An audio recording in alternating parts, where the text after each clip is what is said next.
So, since my office hasn't been cluttered enough and hasn't been filled with enough stuff, I decided to buy another one of these huge model kits of a ship.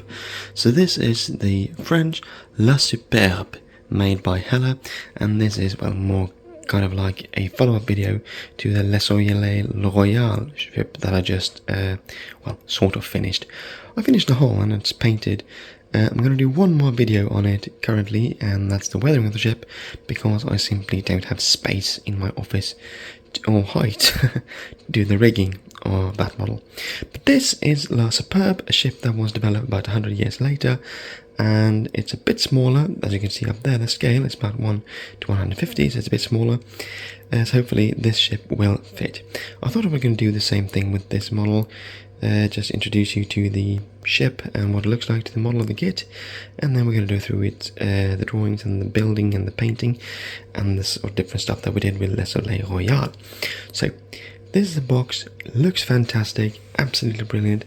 And one thing that's a bit cool that I think is the design where you open it. Ah yes, look at this, pretty neat. So let's dive in. As you can immediately see here, you will recognize a lot of this from my previous video. All the instructions, again, they're in French, but these are fairly manageable, I think. The kit is much less complex, so the instructions are also shorter, and they are, well, apparently, from what I can see, they're plenty detailed enough. And as you can see, also rigging is far less extensive than it was on the Le Soleil Royal. So hopefully this thing I can actually manage to complete in a reasonable amount of time. See there, there's just something with these big ships of the line. I absolutely love the two-deckers for some reason. It just looks proportional, it looks right, and yeah, I just love this type of ship.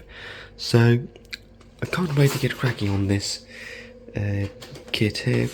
As you can see, the instructions, they're fairly decent. There are some advertisements in the back here for the other ship, so just a few slides here.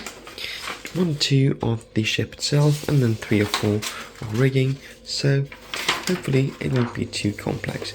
We're going to dive into this a bit more once we start getting the building of the video, but I just want to get this out there so that you people have, well, at least one idea of what we're getting into. But here she is. As you can see here, we can expect a lot of the same level of detailing as we saw on the previous ship that I built from Hella. Smaller scale this, more manageable, it fits in my hand, and yeah, I think it will look absolutely great. I'm just going to have a quick look on the sprues. Here you can see these are mostly the guns, I suspect.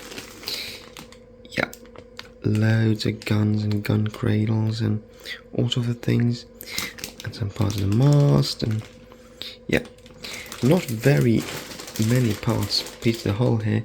So you see this white here, once those are all in, I think we have a pretty good idea how the finished product is going to look like. But then again, you never know, there might be some surprises in there, but I think from my experience with Hella now, this shouldn't be an issue.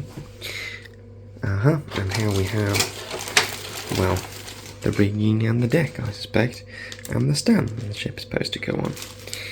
Quite extensive rigging, not as extensive on the Le Soleil Royal, which I suppose is the main attraction in Hella's line at this time, and yeah, loads of decks here. We're going to open this on the next video and just dive into things, how it looks. Yeah, 2 parts of hull there. Looks amazing. You see, it's not that big, about, maybe it's 35 centimeters, the hull of this. What would be really cool was to add a propeller and engine in this, so that it could be radio controlled. That could actually be a good idea. I'm going to look into that a bit more, because if I could radio control this and drive it about, that would be amazing. So, gonna be thinking box on that. they have sails. Plastic sails rarely look very good in my opinion, so I'll have to see if maybe I can fix something else on this. Maybe I can just make all the sails folded together using some baby wires or something like that to make them look more saily like. Oh, yeah, that was it. No decals, apparently.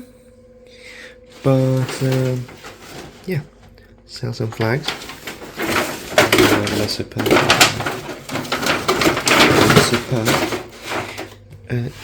If you're paying attention really closely, you can see.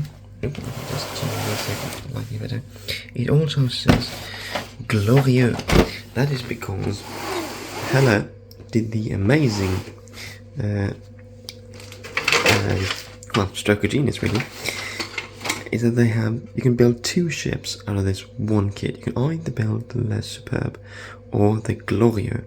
The only difference is that these two ships were built, I think it was 50 years apart, and almost the only difference is the stern gallery, which is much more decorated on the Glorieux, and it looks a lot more like the Le Soleil Royal in that regard. It's more like, I think it's called gingerbread carvings, and it's much more extensive, and it looks way more over the top, and that's also why I got this model, because this is more of a Napoleonic War sort of hull design, a Napoleonic War sort of exterior, and it's from a later time period. I think it's about 50 years later.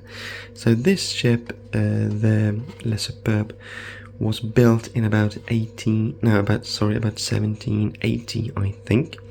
So it could have served with Napoleonic Wars. That's a bit strange, actually, why they chose to model this ship in particular. It didn't have a really extensive career at any point. It was built in 1780 something, served about 10 years when she ran aground and sank in part of a battle where the French showed up with 60 warships, the British Navy showed up with 3, and the French Navy lost 7 of them in a storm, and the Brits didn't even partake. So it didn't really cover itself in glory, this ship, but you know, it's still going to be a fun little kit, I think, and it's going to look amazing. So I can't wait to get into this. I'm just going to start on building this and make another video on it. But this is all you're going to get for today. And next time in this review, we're going to go through the spruce a bit more in detail and see how this thing goes together. One of my major complaints with the Le Soleil Royal was that the kit, sorry about this, I can't not fiddle with it, but one of my main complaints with the Le Soleil Royal was that the kit didn't really fit properly, and the parts, well, they took a lot of sanding and scraping to make it fit. Is this going to be as bad? Don't know. The finished result with the Le Soleil Royal was amazing though, so hopefully it's going to be good. We're going to find out about that later. This is it for today. I'm going to pack all this up now and give you one last stereo shot of what we're aiming at. So hopefully you're going to enjoy this video as well, and I'll see you on the next one.